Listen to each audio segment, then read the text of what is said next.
नमस्कार मित्रांनो, स्वागत आहे तुमचं जी.के. न्यूज या आपल्या यूट्यूब चॅनलवरती। कोरोना व्हायरसचा कहर झडल्यानंतर अनेक आजार डोकीवर काढत आहेत, ज्यांची नावेही कधी ऐकली नाहीत। असे आजार आपल्याला होत आहेत। जागतिक आरोग्य संघटनेने धोक्याचा इशारा दिला आहे की कोरोनानंतर अनेक आजार पसरू शकतो, त्यामुळे जग भीतीच्या छायेखाली आहे।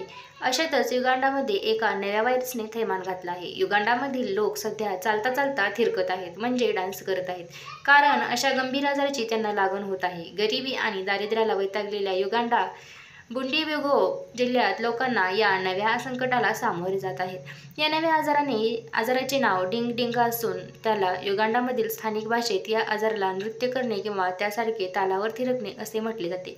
वैद्यकीय भाषेत समजावून घ्यायचे तर या आजारामुळे आपल्या शरीरावरचा ताबा सुटतो आणि शरीर अनियंत्रित होऊन चालण्यात अडथळे येतात, पण आपल्याला पाहणाऱ्या व्यक्तीला आपण नाचत आहोत असे भासते।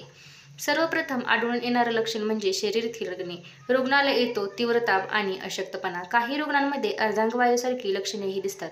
चालण्यात अडथळे येणे, सौम्य ताप येतो। आफ्रिकेतील युगांडामध्ये जवळपास 300 लोक एका गूढ आजाराने बळी ठरले आहेत। या आजाराला डिंगाडिंगा असे नाव देण्यात आले आहे। IANS च्या रिपोर्टनुसार हा आजार प्रामुख्याने महिला आणि मुलींना होतो।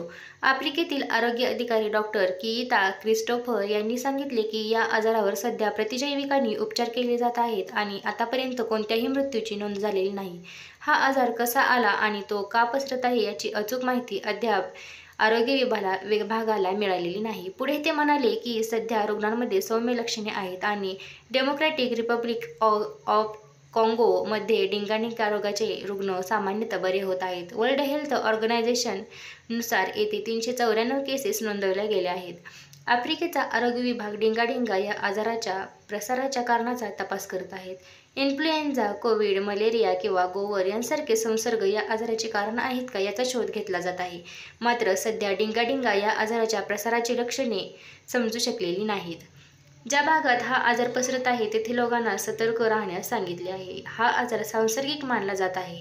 त्याचा संसर्ग एका व्यक्तीकडून दुसऱ्या व्यक्तीपर्यंत पसरण्याची भीती व्यक्त केली जात आहे। तुम्हीही सावध राहा व सतर्क राहा व अशाच प्रकारच्या नवनवीन अपडेट आपल्यापर्यंत सर्वात आधी पोहोचण्यासाठी आपल्या जी.के. न्यूज या यूट्यूब चॅनलला सबस्क्राईब करा।